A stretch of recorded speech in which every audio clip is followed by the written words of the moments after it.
If you've never tried steak tartare before, this recipe might completely change your mind.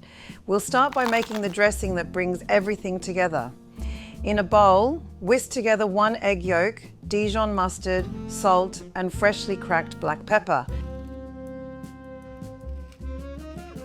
Slowly drizzle in the truffle oil, while whisking continuously until the mixture becomes creamy and emulsified. Now add the lemon juice, Grand Marnier, and a few drops of Tabasco. Then whisk one more time until everything is fully combined. Next, stir in the finely chopped pickles, capers, shallot, and fermented lemon. Now finely dice your beef tenderloin into a small brunoise. Make sure to keep the beef cold the entire time.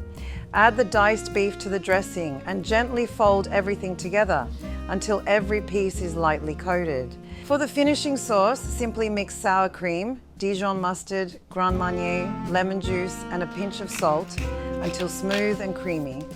To serve, spoon the steak tartare into a small bowl and gently smooth the top. Add small dots of the sour cream dressing.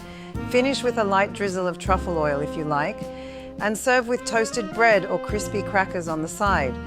Simple ingredients, elegant presentation, and an incredible balance of rich, tangy, and fresh flavors.